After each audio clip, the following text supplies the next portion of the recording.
Hey FlossTube, this is Brian. Welcome back. This is my 11th FlossTube video, and this video will be my January 2017 update, together with a little bit about my plans for February. January was a good month for me. Stitching wise, it was about average. I feel like I accomplished quite a bit.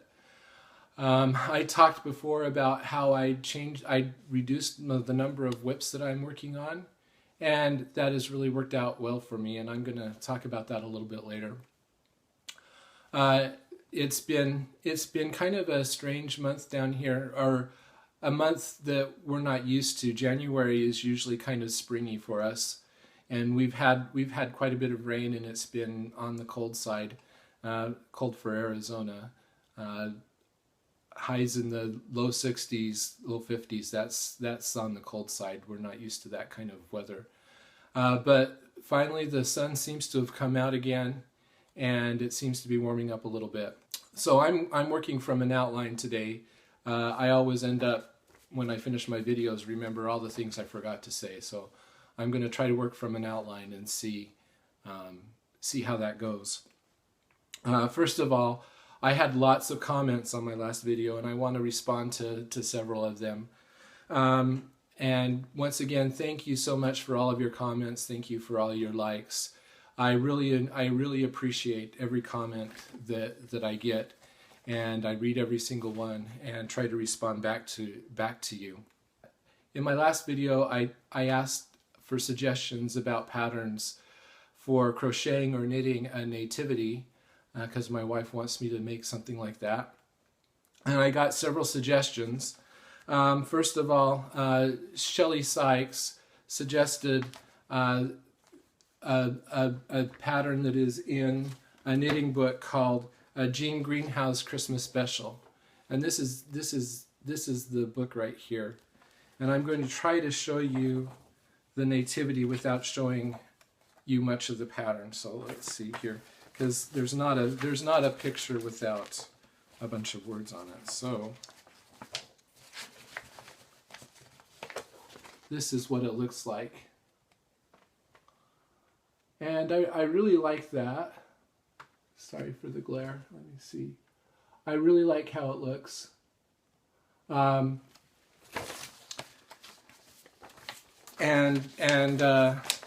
really like that.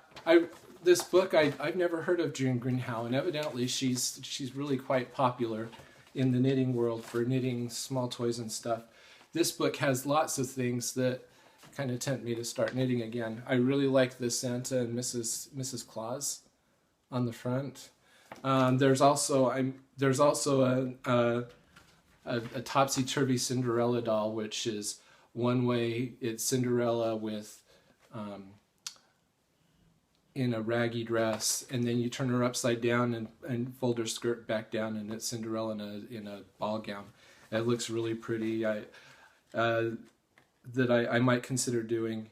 I don't know. Some of this stuff is kind of outside of my comfort zone. I don't crocheting really small things, and there's a lot of little teeny small things. Crocheting or knitting really small things is always really hard for me. I feel like I've got fat fingers. Verpiar said, I don't know of any knitted or crocheted patterns, but she pointed me to a video where a Russian cross-stitcher was stitching a nativity that was in one of these Leisure Art books. And so this is one of these Leisure Art books that you can get for a song on Amazon. It's called Oh Christmas Tree. There's some really nice patterns in here. If you're into cats, there's Christmas ornaments. I'll show you Christmas ornaments of cats. Some of you might think that's interesting. I really like this sampler. That's Isaiah 9:6, which is "For unto us a child is born," which is one of my favorite scriptures from Isaiah that I think I do. This is a bunch of Santa Clauses that I think are really cool. So I saw this, I thought, oh, there's some ornaments I could stitch if I ever get around to doing ornaments. But here's the nativity. And I've seen nativities before cross-stitched, but I really liked this nativity. I just really like the style of it, and it's really, really nice. So I might have to cross-stitch a nativity too. The idea of finishing this kind of scares me because you have to sew really close to, you have to cut them out and sew really close to the edges. That might scare me. I've never really finished anything like that. So there's another possibility. And then I had several people say, look on Ravelry. And I do have an account on Ravelry, but I don't go there very much. And so I had never considered that. And when I looked on Ravelry, there was a pattern that's, I don't know how to say it. I'm going to try this Japanese word, and I may really mess it up, so sorry. There's a crochet style called amigurumi. It's cross-stitching, crocheting really small animals.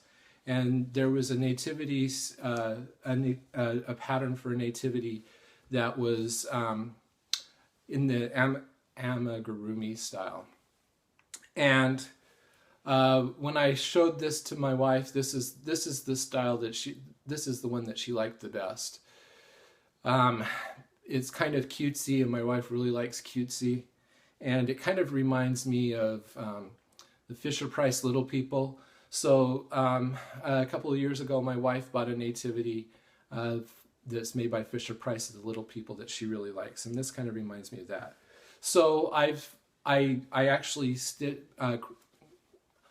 got some yarn and started stitching and started crocheting a little bit to do a test pattern. This is my first one. This is Mary. There's like a little cardboard circle in the bottom to give her a little bit of stability. And I'm probably going to end up doing her again because there's some things that I don't like about her. I've learned a couple of things since I've started doing this. Her head covering, I don't know, this is outside of my comfort zone. I've never done anything putting stuff together like this. So I learned some things, and I think it probably could be better. I finished this head covering, and it was a lot bigger for her head than I thought it was going to be. So anyway, there she is. She still needs eyes and a mouth, but I'm not going to, like I say, this was my practice. So I've started kind of going assembly line, and I've started crocheting heads. So these are just basically spheres. Vana, I lofted my fiber. Just so you know. Thanks for that tip. I've never stuffed anything, so you're talking about lofting fiber and really stuffing it. I think that really helps, because I tried to put as much fiber in these to make them nice and firm. Okay. Okay. Farmagiko6 asked if I decide individually if I'm going to cross stitch each piece diagonally or if I'm going to work on a difference. She noticed that some of my pieces are cross stitched diagonally and some aren't. And I kind of look at the pattern. Cross stitching diagonally doesn't make a lot of sense to me if there's a lot of negative space in the piece. And if that's the case, if I'm stitching lots of little small things, I don't stitch diagonally. So I kind of take it. Yeah, I think it's like everything else. There's pros and cons to every method that you use, and you just choose which method works best for what you're stitching.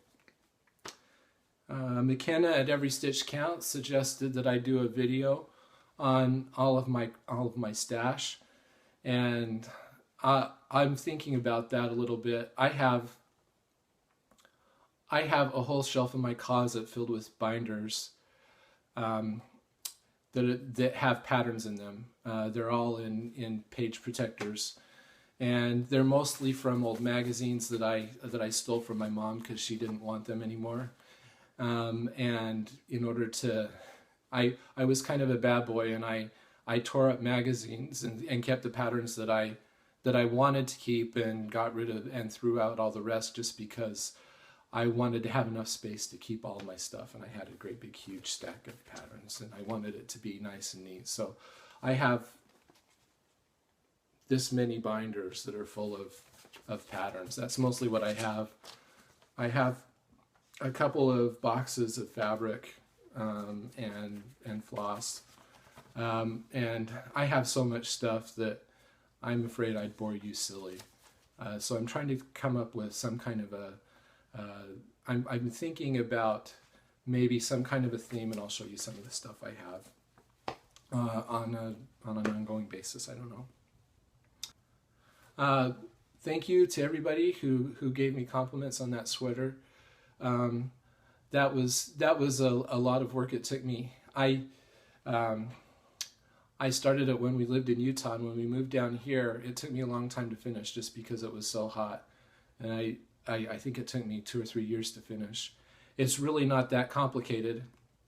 It looks, Fair Isle's that way, it looks a lot more complicated than it really is. You only ever are knitting with 2 colors at once, but the colors change, and that's what makes it look complicated.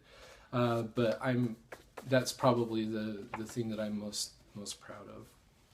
Alex Cross asked if the Cinderella piece that I talked about was done by Teresa Wensler, and if I'd shown it on any of my videos. Yes, it is the Teresa Wensler Stroke of Midnight. If you want to see that piece, I showed in my second video, so you can take a look at it there. Dory K asked, in my last video I mentioned that I had a Teresa Wensler Noah's Ark that I'd basically given up on.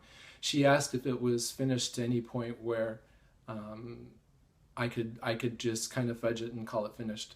And I'm afraid not. I have some of the center arc picture done, and then I have animals across the top and a couple down the bottom. It's not anywhere near where it would look finished. So I had a couple of people, Vana, Chris Summer, said they were sorry to see red get put away, but I don't, and I really had a hard time. I kind of was tempted to to keep red in my rotation, but I think that she will not be gone for very long, because I'm getting close to finishing something, and as soon as I finish that, then I think I'm gonna pull red back out. So she'll be back. Kim Cooley asked me if I considered doing tent stitch on Autumn Magic, and I actually when I started that piece, I started working in tent stitch, and I didn't like the coverage, so I after about a couple hundred stitches, I ripped them all out and started working full cross. That's on 25 count. I think that I would like tent stitch on 28 count over 1. So maybe if I ever pick up another Heaven and Earth design, I'll consider doing that. She also asked me how I organize my projects, and specifically she wanted to know she wanted to know how I organize my floss when I have to deal with blended floss. So I'm going to talk a little bit about how I organize my projects. One of the things about my projects, well, first of all, I'll talk about floss. I just use floss boxes, and I bobbinate. And I have a box for every project that I stitch, and on the front of the box I put a label to tell me what project is. In my closet, I have them stacked like this, and I put the one when I rotate, I put the one that I finished on top, and then I pull the one that I'm going on from the bottom. So it kind of helps me keep track of what I'm stitching next to my rotation. I have extra floss on top, and then I like to work with electronic patterns because that makes it easier to highlight and stuff and move around. So, but I do print out the key so that I don't have to go back and forth in my pattern to look up signals. So this is the key for English Garden Sampler by Teresa Wensler. And as you can see, typical of her, there are like a whole page of symbols, 3 columns, most of them blended threads. So because there's lots of blended threads in this pattern, I have a lot of empty bobbins. And what I do with blended threads, I kind of do, Dina showed what half stitch, cross stitch, Dina kind of showed about what she does with blended threads. I do something similar. The only difference that I do is I only blend one length at a time, and I stitch with that. If I have any left over, I put it on a bobbin like this, and then I put the symbol that color represents, so that when I come up with another blended thread, I just go through these bobbins to see if I have the symbol. And you know, if I'm stitching on something for a while, I have a good feel for the symbols that I've already got blended. So that's that. I don't use project bags. The reason for that is that once I start stitching on a piece, I don't like folding my fabric and putting creases in the fabric. So what I do is I just keep everything rolled up, all rolled up together, and I just have this roll of projects in my. Now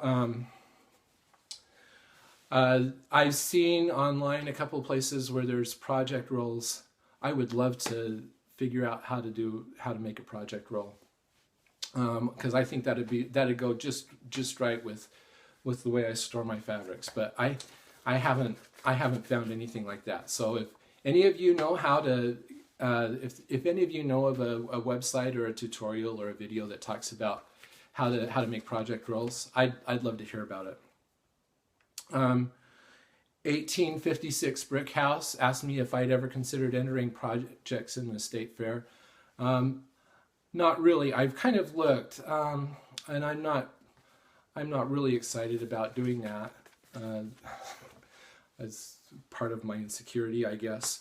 There are 2 possibilities here. There's either the Arizona State Fair, which is in October, and then there's like our county fair is also has displays, and I think that's like earlier. That's like August or something. I don't know, if I entered something in the state fair, then I'd have to go up against McKenna. I don't know that I'm up to doing something like that. So Vanna, about a month ago, she posted my video on Instagram talking about how that was the video she watched while she was doing her elliptical training. And I went and I noticed that she'd done that and said thanks for mentioning me. And then a couple of weeks later, I went back and looked at that, and I saw that there was a whole big discussion about my diagonal stitching, and people saying it was way too complicated, that they couldn't understand it.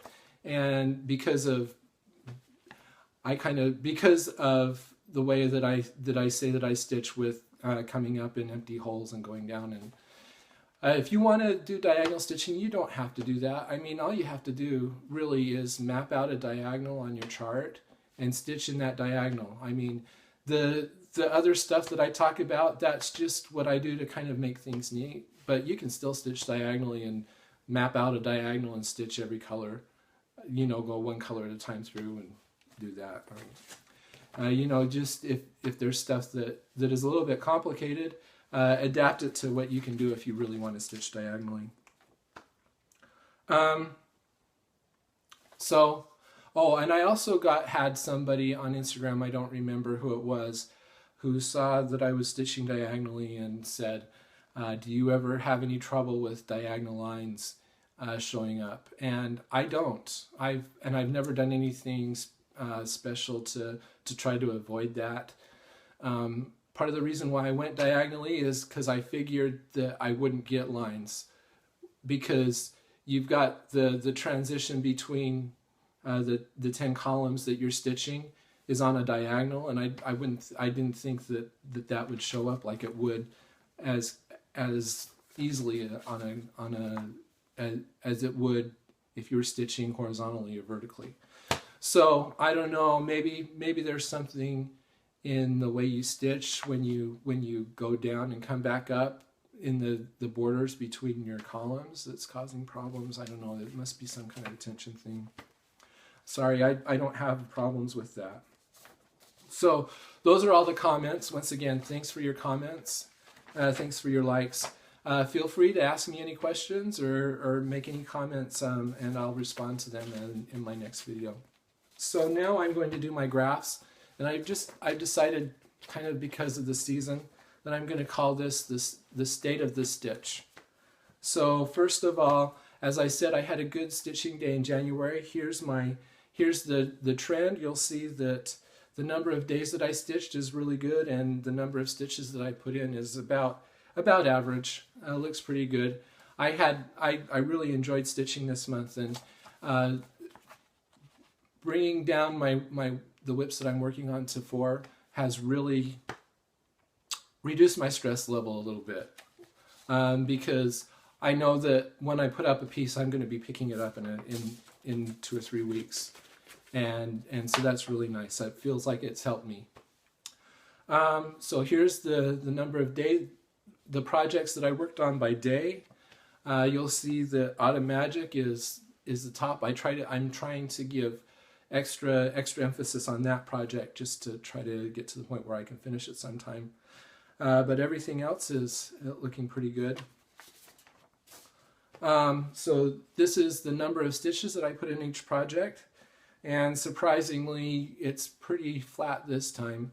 I think part of the reason for that is my Corazon Sampler. When you see that, I've been working in an area that's pretty stitch dense, so I haven't had as many empty spaces that I could count as stitches. And my goal this year is to reduce the number of whips that I have. So here's a graph that kind of tracks my whips.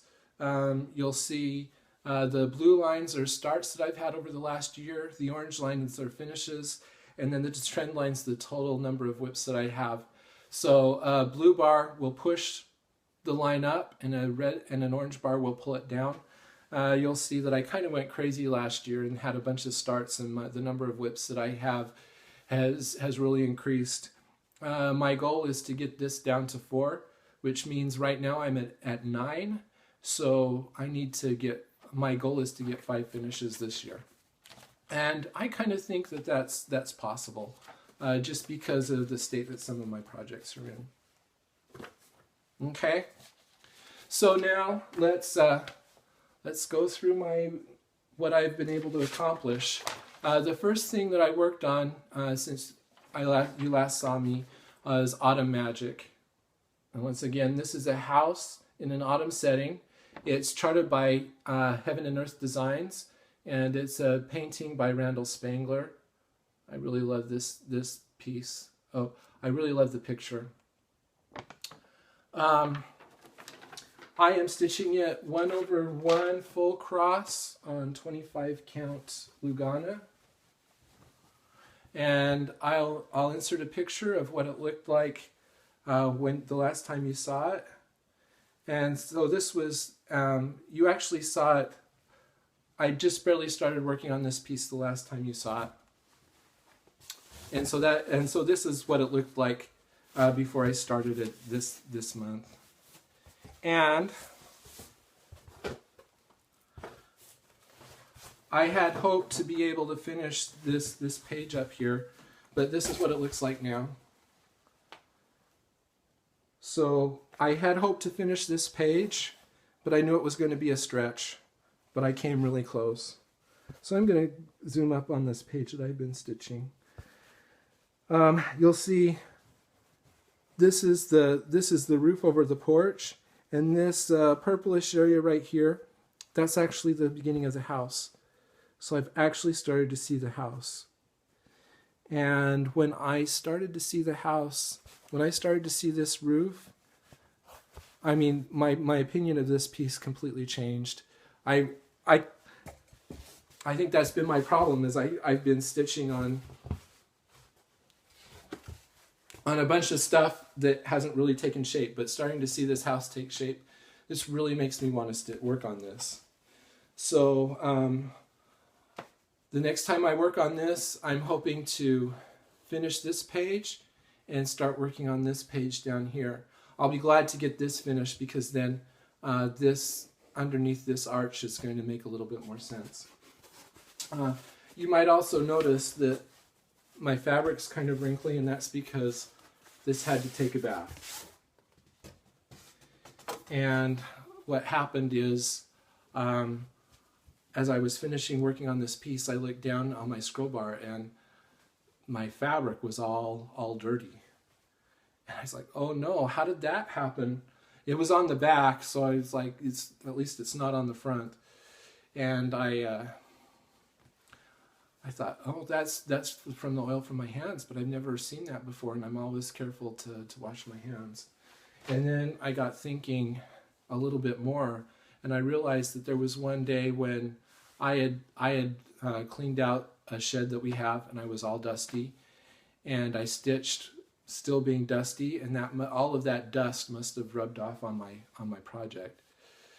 So I took that off and washed it, and all the dirt came right out. So, but it was a little bit of a scare, enough of a scare to make me think that I need to get grime guards and start working with grime guards. I have never worried about it because I figure that I have the back of my piece exposed, and that's what I touch, and I've never seen any problems. But so anyway, that's that. The next piece that I worked on is Anaphora Screw. This is a piece by Rosewood Manor, and this is what it looks like.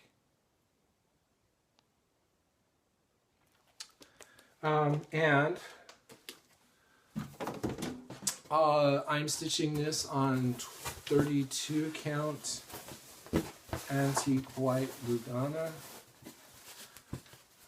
and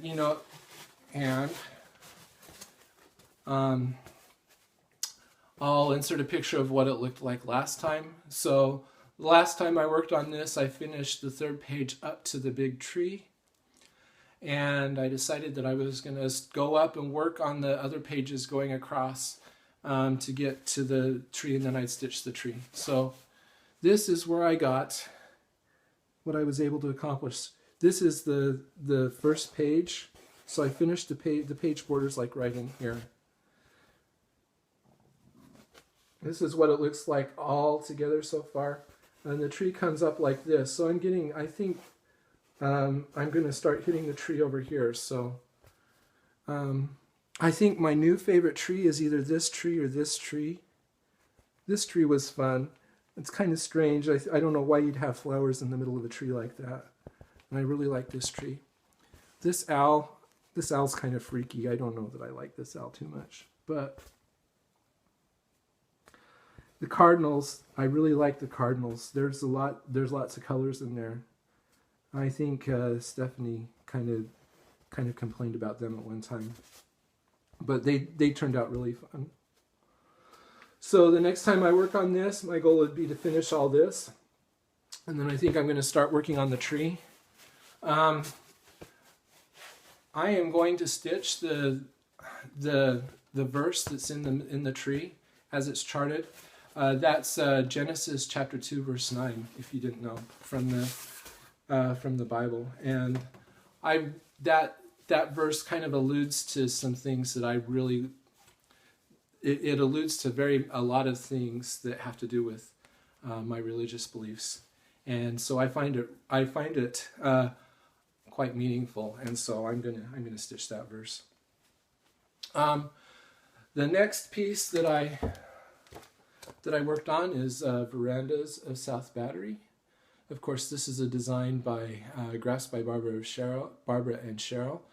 It is a street scene in Charleston, South Carolina. The last time while I was stitching this, I had several people on Instagram say, I'm from South Carolina and love this piece. And so, and somebody said that it reminded them of Mississippi too. So, so I guess it's a very southern. Sorry, I keep hitting my tripod. A very southern seam. I'm stitching this on 32 count platinum even weave. I don't remember exactly what it is because that was before I started keeping track of what I did. So I'll insert a picture of what this looked like the last time you saw it. So I was still working on the blue house. Seems like I've been working on the blue house for forever, and I really wanted to finish the blue house, and I finished the blue house. So this is what it looks like now.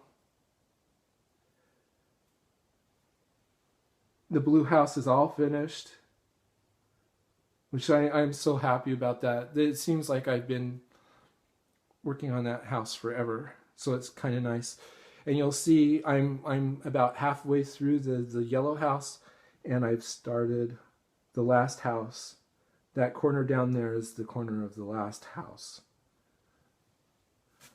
And I look at my chart, I think I've only got 4 diagonals, and I'll hit the bottom corner.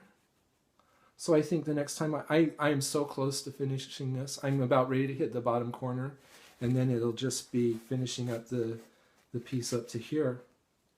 These houses are, it's kind of funny, I noticed the lines on this, there's like a U. You've got tall houses on the ends and shorter houses in the middle. And even the palm trees follow that same U. So this is might take me a little bit longer than I expect because these houses are taller over here. But I am so close to finishing this.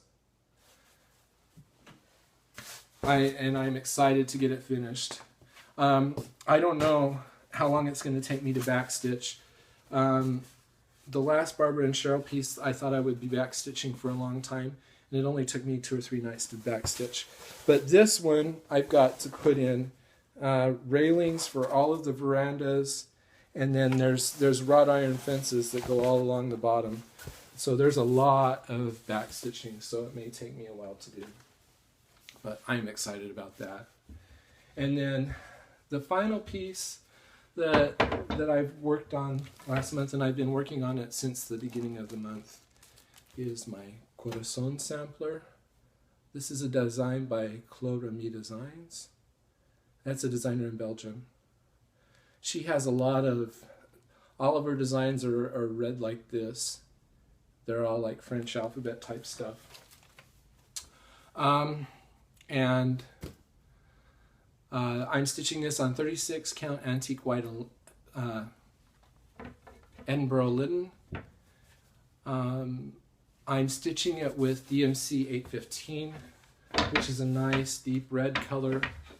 And I will insert a picture of what it looked like the last time you saw it here. So you'll see that the last time you saw it, I had this big hole in the middle where the central motif, the central heart, the central corazon goes. And I decided when I pulled it out that it was time to stitch that heart. So this is what it looks like now. I've stitched that heart, and then I've stitched this. I've done a little bit on the borders over here and over here. I stitched another alphabet. Had to do that because I had some of the alphabet there. And I've started working on, this is the same alphabet as this up here. So I've started working on this alphabet. I have a couple more days on this piece, so I am going to work on this alphabet. And then the next time I work on it, I'm going to come in over here and finish this. The more I work on this, the more I love it. I just really love it. I'll give you a close-up of the heart. So there's that. And I'm going to address the elephant in the room. I have had a couple of people, and they've been so apologetic, like they're afraid to tell me I've made a mistake. But you'll see there's no I. And there's a couple of alphabets in here that have no I. And people have said, you're missing the I, and they've been like really, really apologetic. And that's not a mistake, at least it's not, it's charted that way. And I can't give you chapter and verse where I read this, but these aren't alphabets that the designer created. I think they're alphabets that she must have a book or something, and she just pulls alphabets out and arranges them. And so they're alphabets that are old. And I read somewhere that sometimes in different languages the I and the J are used interchangeably. And so that's why there's no I, is because the J's the I. I don't know if that's true, but I remember reading that somewhere. And if it bugs you, when I get down towards the end of some of these alphabets, there's not going to be any W on some of them as well. Because W didn't exist in those letters, which is kind of sad. I mean, that great big alphabet, I'd love to have a W with the garlands coming across, but there's no W. So, just so you know. So, anyway, that's what I worked on this month. And as I said, it feels good to be just working on 4 things, because I'm excited to go back through my rotation and work on it again. So my plans for February are pretty straightforward. It's just going to be those 4 pieces. I'm in a couple of stitch-alongs, but what I've found is that when I work on those stitch-alongs, I feel like I am interrupting that they're an interruption to what I'm really working on. And it doesn't mean I'm going to stop stitching them. I'm going to wait until all of the parts are released, and then I'm going to finish them. And I also wait until I have a spot in my rotation that I can put them in. Also, I want to give Autumn Magic more time, which means I had originally planned on giving Autumn Magic 2 weeks, and that is actually a 5-week rotation, and that makes it so that it doesn't really fit in a month. So I'm changing my rotation a little bit just to satisfy my OCD. I'm going to work on each project for 6 days instead of 7. That goes evenly into 30. And Autumn Magic I'm going to work on 12 days. And that will make it so that I hit month boundaries with my projects. So that's really exciting. Anyway, I want to thank you so much for spending time with me. That's about all I have. Thank you so much for spending time with me. Thank you for your likes, your comments, and if you haven't subscribed, feel free to subscribe. If you want to follow me, follow my daily progress, you can follow me on Instagram. I am going to try something a little bit new this time. I'm going to put in a slideshow at the end of this video of all of my Instagram pictures over the last month, so you can kind of get a feel for how I progress through the month. We'll see how that works out, if I like it or not. At any rate, I hope that you have a great February, and I hope to be able to see you again. Thanks. We'll talk to you later. Goodbye.